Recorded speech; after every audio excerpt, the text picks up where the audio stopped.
Welcome back to the sweatshop, boys and girls. In today's video, we're going to be working on this 2007 Subaru Forester. What we're doing on the Forester today is we are going to be replacing the ignition coil. Unfortunately, it has failed on my wife's car, so this is obviously one of the best jobs on the planet because it's a freebie and it's at home away from my shop, which sucks because, you know, if I do run into any complications, say I need a tap or something, I'm pretty much screwed. Anyhow, hopefully everything goes well and we don't have any issues that tissues won't solve. What I'm going to be showing you in this video is the process that I went through to diagnose it and what the symptoms were of the bad coil. Essentially, you get a violent misfire because the Subaru works on a waste spark system. So essentially, you have two coils. You have your upper coil and your lower coil. These two coils spark two cylinders, but one at a time through its cycle. So in a waste spark system, you'll get a spark distributed to both leads on each coil, and that will of course distribute spark, but the opposing cylinder that is receiving the same spark from that same coil isn't in the compression stroke, so it doesn't make a difference. Now, that being said, how you'll know is that you'll have two cylinders that are dead, which cause a violent misfire. So I'm gonna go ahead now, start it up, and you'll see exactly what I mean. You'll see it come to life and then start to,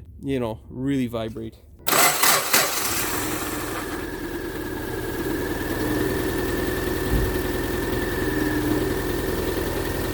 Because it's a high idle situation right now because the engine is cold, it doesn't look like it's very bad, but when it comes down to idle, it vibrates quite a bit. If you put it into gear, it wants to die. Now, the nice thing with the Subaru is that 1 and 2 oppose each other, and so do 3 and 4. So realistically, all you need to do in order to diagnose that you have a bad coil is pull out one of the spark plug wires on one side. So I'll show you what that looks like. So what we're looking at is the driver's side head, and this here is the number 2 cylinder, which is obviously the number 2 lead, and this is the number 4 lead. Now, generally, I'll give you guys a tip. The bottom coil is the one that screws up and basically doesn't want to work anymore. So if you pull out the number 4 one first, that's probably the best bet and you won't see any change. So how I diagnosed it is simply with the car running, I just pulled this lead out and there was absolutely no change. It continued to misfire, didn't make any difference. When I pulled out the second lead, it wanted to die because it was only running on one cylinder. Put that lead back, hop over to the other side, and then I did the number 3 cylinder, which is the rear lead on the passenger side head, and of course there was no change, which indicates that I've lost spark on either side. And because I know it's a waste spark system, it indicates to me that the coil is dead. Now, of course, that is the extent of the diagnosis that I did. So if I put the coil in and,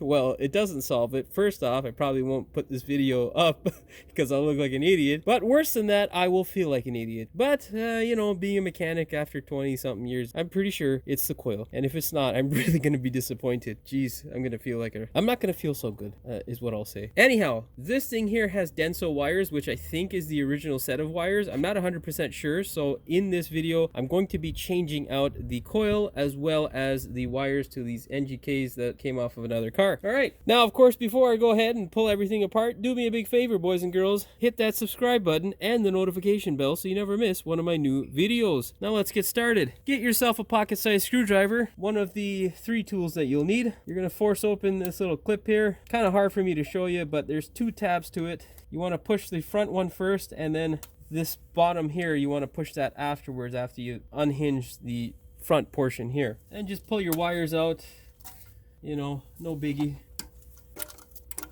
Now, the reason why we check things, obviously, is because there are many different reasons why an engine can misfire. So you want to be extra careful before you call it as a coil. One thing you want to do is inspect this guy for any sort of moisture. The most common type of moisture will be residue that's forming because of oil or water if the car sits for any length of period. So keep your eyes out for that. You'll definitely know. This is what a good coil wire looks like. Essentially, it is nice and dry. There's nothing there to report.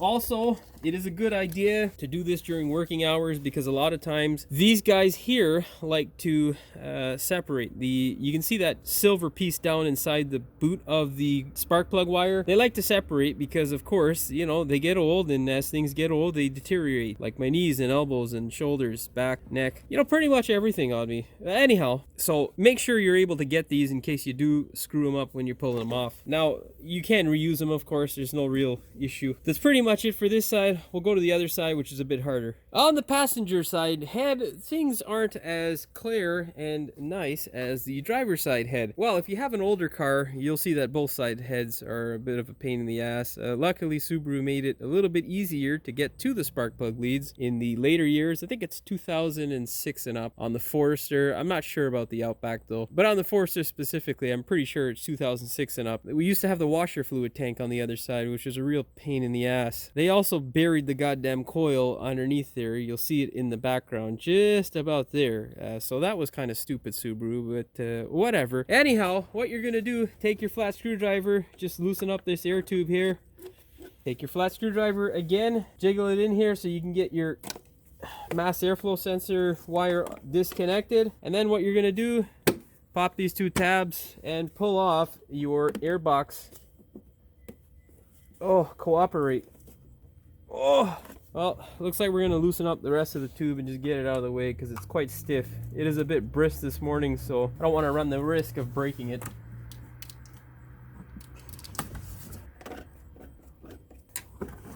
Pull that out of the way, separate this guy, and there you go. You can see there our wonderful spark plug leads, which we can access with our hands. Okay, we can now go ahead and do the spark plug wires on this side. Pull this tab off, you know, same as the other side.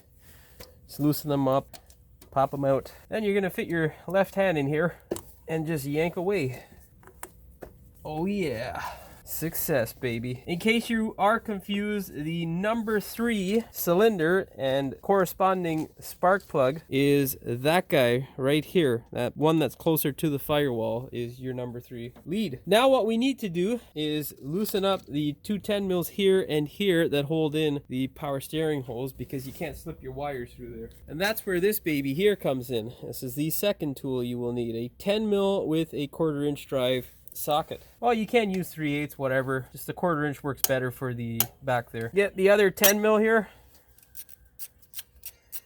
and just ratchet it out. You want to pull this guy away just a bit, pull them wires through, and we can now move our attention to this bad boy here. How am I going to film that where it's nice and visible for you guys at home? I don't know. Let me set it up. Okay, so on the coil, there are luckily only 3 bolts. There are 4 holes, but 3 bolts, thankfully, because Subaru didn't lose their minds and go ridiculously stupid. You can see the 3 bolts here in the frame. There's 1, 2, and 3 that's just behind this lead here. What you're going to do is you're going to leave this guy to the absolute end so that when you crank it off, it's easily accessible by the ratchet and 10 mil combination. You're going to need your third and final tool, which is this guy here, a 10 mil wrench. All you got to do is use this guy to crack these guys open. Oh no. Yeah, this guy here. Damn it! We might need the tap for this hole because I think it's an exposed hole. Which means that, yeah, see, that one's coming apart nicely. But that bottom one seems to be a problem on almost all the Subarus that I do. I think it's probably open on some because we've got the same problem with the EGR hole where it's open to atmosphere because the casting had a little bit of a hole in the intake, and well, that does not make for a very nice bolt removal because it rots in place or galls with the aluminum. Then you end up in this situation. Once you crack it loose, you can get your nice ratchet combination in there and go for it. Just take it right out. Yeah, this guy's got some galling. It's not gonna screw us up completely, but it just makes life a little bit harder. Now, one thing I'll tell you, well, you'll have access to this sort of stuff at home if you have it in the garage, is a tub of anti-seize. You're gonna anti-seize your bolts if you're doing a service call like I am before going to do the service call. Oh, great, we got a kid coming on with his Power Wheels here, bud. You know what that means? Just all kinds of background noise for no reason, boy. Yeah. Keep trucking, kid, keep trucking. You're doing good. Now, with these top bolts here, you shouldn't face any of the same issue. It should be nice and easy to come off. So once you get it started with the wrench, you should be able to wind it all the way out by hand. Now I'm gonna do this off camera because that noise is gonna get really loud and I'm not gonna be able to edit it out and it will make no sense. You should end up with a result where you have two bolts like this completely out of the intake. The easy part now is to take your ratchet and just crank this guy loose, and your coil should want to come off nice and easily. You can see here, that took all of about 5 seconds. Now behind here is our connector, and luckily, again, Subaru has made this easy and not put the tab side on the opposing side where you can't really access it. You're going to take your flat screwdriver again, lift up our tab, and then just separate the coil connector. Thought it'd be a little bit easier to show you like this, but I was wrong. Come on, baby. This may take a bit because, you know, oh man, she's really stuck on there. Well, if you guys aren't on a service call, get yourself a little bit of a bigger screwdriver. It'll make your life a little bit easier. She's gonna come, it just takes time. Just a little bit of time. She's coming. She's a-coming. Side to side. Don't ever just yank it right off, because if you pull the pins out of your coil, well, you're gonna have the same issue and it's gonna be a lot worse because you can't really access the wiring here on the Subarus very easily. They kind of did their own tuck job from the factory. So, and that's that. What we need to do is sneak our coil wires from the driver's side head over and out between all this stuff here. Now this is a little bit different from year to year depending on model to model because some of the breather tubes and whatnot are different. So, you know, you're just gonna have to kind of wing it if you're watching this for another video. Just pile it through like this, and then when you get to this end, you're gonna do one by one.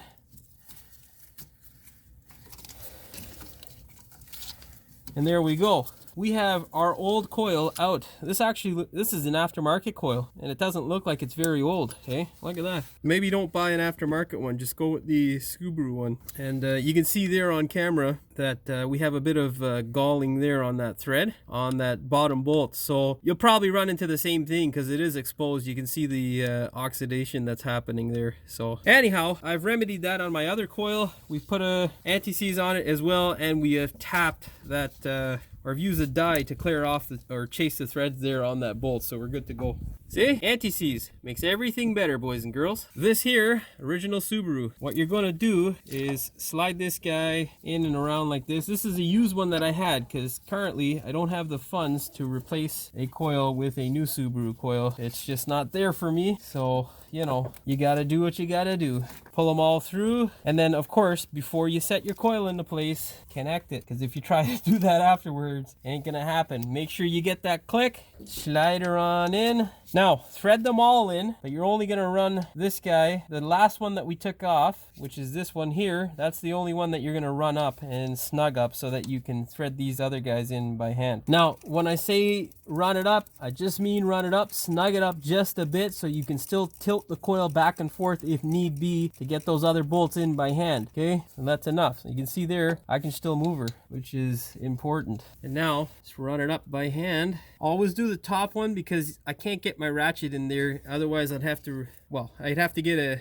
shallow, and if I got a shallow socket, wouldn't fit because the rubber boot is there. Now, if you take the rubber boot off, you should be fine, but I'm swapping everything out as an assembly, so I'm pretty sure you'll see my point there. Run this up here, getting a little tight at the end, so make sure this guy's nice and loose. Yeah.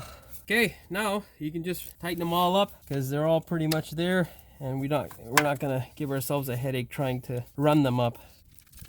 Oh, that's not doing good things for my camera shot there. Looks like I'm having a seizure on camera. Just make it focus in here. Well, that's still not helping. Well, you're gonna have to bear with me because can't really control the camera. It's got a mind of its own today. I guess if I do it slower like this, yeah, she's okay with that. Now remember, these are an M6 bolt, nothing too tight, just, you know, tight enough that it doesn't fall out of the car. That's essentially the criteria. And this guy here, just do with a wrench. If you can get a ratchet combination with the socket on there, good to go. Okay, now we'll run our spark plug wires and fire this thing up soon enough. Now, if you got the NGK wires, you should have numbers on them. Those numbers mean something. Obviously, the 3 is for the back cylinder and the 1 is for the front cylinder, so don't mix them up.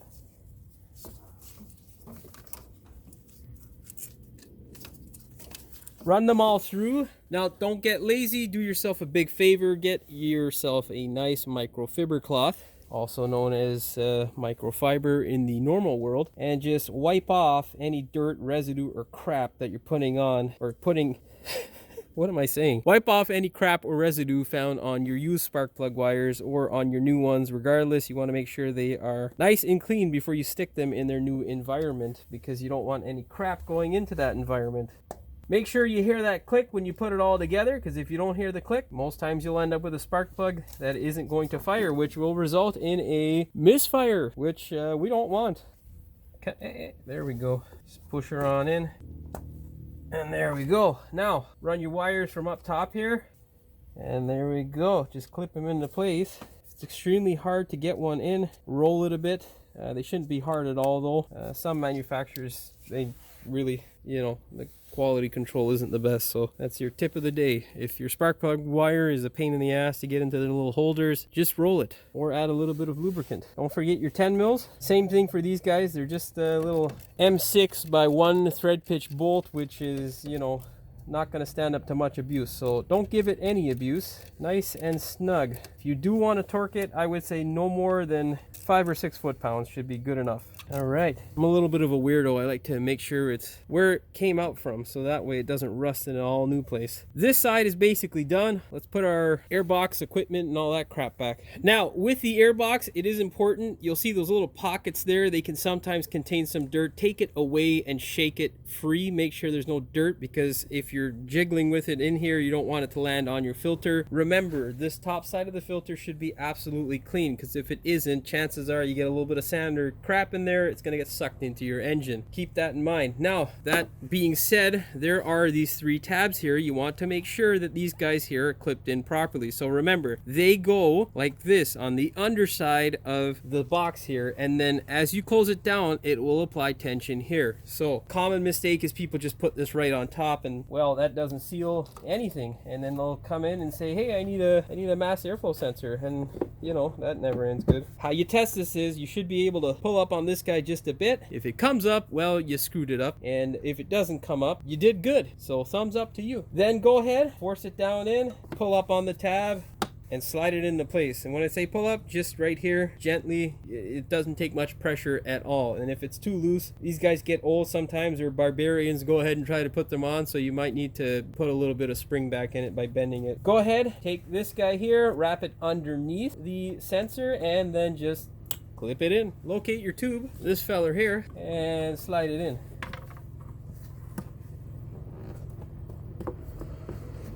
And like I was saying, it is a little bit brisk. It's not terribly cold or anything, but you know, overnight when these things sit out and they're in the cold, it can definitely help with them tearing or cracking, especially because this part's got almost 400,000 on it. So you know, just be gentle.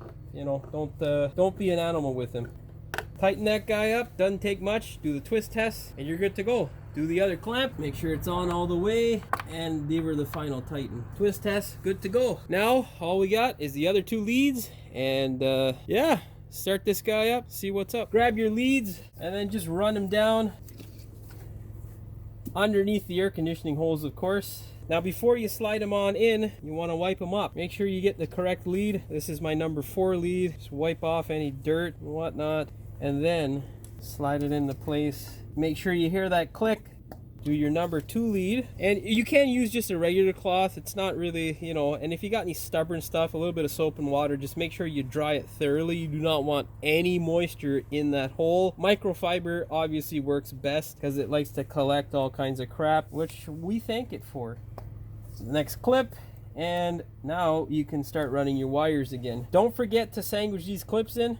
Do the ones on the top of the intake.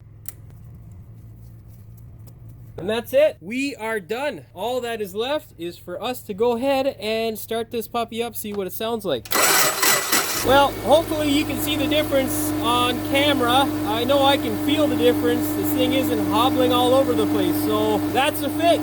I'm gonna let it warm up off camera and then load test it when it comes down to idle by simply putting it in gear. If we have a misfire or any sort of issue with regards to the ignition of the vehicle, we will know because it'll labor like crazy and want to shut off. It's just simply not going to feel like itself. So, I'll see you back soon and tell you what the results are. Now, I'm not sure if you can see it on camera, but this thing's down at idle. I've already put it into gear. There's no more laboring. One of the other telltale signs of an issue with the coil is you just smell all kinds of raw gas out of the back because you have 2 cylinders that are down. So, yeah, it obviously doesn't smell like that anymore, and she's running smooth, so we are good to go. Now, just a couple of tips here. I would say if you are, dealing with a bad coil, the best thing to do, in my opinion, is to go ahead, get a quality coil, usually a Subaru coil. I'd probably be happier with a used Subaru coil than getting a brand new Chinesium one. Unfortunately, they tend not to last. Now, there are good products out there from certain companies. Your best bet is to look around in the comments of certain products and see who's bought and who's had good experiences with them. I mean, the coil that I had out of this thing was a aftermarket one, so I'm not sure how long it actually lasted or what the situation may be with that coil, and I really don't care. But I know this Subaru one has about 200,000+ on it. It also came off of a car that overheated, so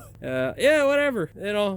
It's proof that the Subaru stuff, in my opinion, is just better built, as is the case with most OEM stuff. So save yourself a headache, because no one wants to do this on the side of the road, and really you can't drive without a coil because, well, your car will run like crap and you'll destroy your catalytic converter. Which brings me to my second tip. Remember, if your car was running for any length of time, literally more than 10 to 30 seconds without a coil, the amount of raw fuel that it will make its way to your catalytic converter can be quite a bit. So the best way to get rid of that safely is to just let it heat up naturally. It will slowly burn off the fuel. You do not want to take your car and just start beating the hell out of it on the highway to test it. That's the dumbest thing you can do, because you'll probably end up burning the face of your converter, because the fuel that was pushed down onto the face of your converter takes a while to burn off, because it will of course turn into a bit of a carbon deposit, and we'll slowly need to get that converter up to temperature so it burns off in a somewhat safe manner for your converter, that is. If you don't really care about your converter, well, beat the shit out of it. I can't stop you. So yeah, that's pretty much it. That's all the tips and tricks I got for you in this video. Hopefully it's a good one for you guys out there. You found it helpful and entertaining. If you did, please like, share, and subscribe. Don't forget to hit the notification bell so you never miss one of my new videos. And as always, thanks for watching. We will see you in the next one. The opposing cylinder is not in the compression, Jimmy. So realistically, all you need to do in order to diagnose a bad coil is pull out one of these spark plug wires on either side of the engine. No, not on either side, stupid. Currently, we're looking at the driver's side head. What you're looking at is the... I don't even know what cylinder it is. Fuck, I think it's... What is this? 1 and 3 or 2 and 4? Uh-oh, I gotta figure it out. That is 2 and 4, Jim. Yeah, I'm gonna call it 2 and 4. Whatever. Oh, we can look at the spark plug. Yeah, 2 and 4. I was right. Oh man, it's super fucking bright now. That looks retarded. Okay, let's start this clip all over. So what we are looking at, boys and girls, is... No more boys and girls, damn it. And because I know it's a waste, shall we say a retard. I can't say that. Go ahead, hit that subscribe button and the notification bell so you never miss one of my new videos. Ah, son of a bitch. That shitbox is loud, man. Like he needs a bearing.